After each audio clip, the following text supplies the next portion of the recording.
আসসালামু আলাইকুম। আজকে বাংলাদেশ ভারতের বর্ডার পরিস্থিতি মোটামুটি ভালো আছে। তো আপনারা সবাই জানেন, যেহেতু বাংলাদেশের এই পরিস্থিতির কারণে বিদেশ ভ্রমণ অনেকটাই কড়াকড়ি ও নিষেধাজ্ঞা আরোপ করা ছিল।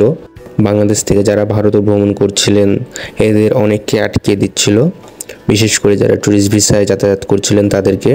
এরপরে নতুন যে তথ্য বর্ডার সম্পর্কে, যে কিছুদিন আগে থেকে আজকে গতকালকে পুলিশ ভেরিফিকেশন, যারা বর্ডার পার করছেন, মেডিকেল হোক ট্যুরিস্ট হোক, বিশেষ করে ট্যুরিস্টে এদেরকে ভেরিফিকেশনের নামে বা পুলিশ ক্লিয়ারেন্সের নামে, আপনি কোনো পাপ কাজের সাথে জড়িত আছেন কিনা, দুর্নীতির সাথে জড়িত আছেন কিনা, আপনার কোনো কেস কাচারি আছে কিনা, আপনি পালাচ্ছেন কিনা বাংলাদেশ থেকে, এগুলো ভেরিফাই করার জন্য ইমিগ্রেশন কর্মকর্তারা অনেকের কাছ থেকেই 2500 বা 3000 টাকা করে নেওয়ার চেষ্টা করছে বা করেছিল বা নিয়েওছে অনেকের কাছ থেকে।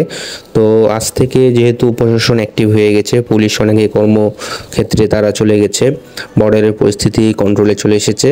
তো বর্ডারে প্রশাসন আসার পর থেকে এই যে দুর্নীতিটা, এটা কমে গেছে। সব ধরনের বর্ডারের রিলেটেড সব ধরনের দুর্নীতি, সব ধরনের ঘুষ, সব ধরনের হয়রানি, এগুলো বন্ধ হয়েছে আজকে দুপুরের পর থেকে সেখানে প্রশাসন তার দায়িত্বে চলে এসেছে।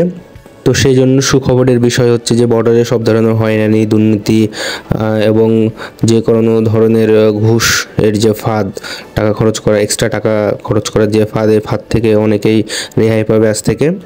এরপরে বর্ডারে রুপির রেট মোটামুটি অনেক কম চলছে, কারণ বাংলাদেশের অস্থিতিশীল অবস্থার কারণে অর্থনৈতিক অবস্থাটাও খুব একটা খারাপ, যার কারণে বাংলাদেশে 100 টাকায় এখন বর্ডারে রুপি পাওয়া যাচ্ছে 69 রুপি।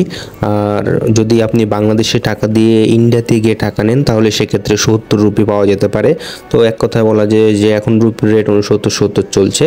তো এছাড়াও যারা ট্যুরিস্ট ভিসায়, মেডিকেল ভিসায়, স্টুডেন্ট ভিসায়, বিজনেস ভিসায় ভারত ভ্রমণ করছেন, এদেরকে এখন ভ্রমণ করতে দিচ্ছে।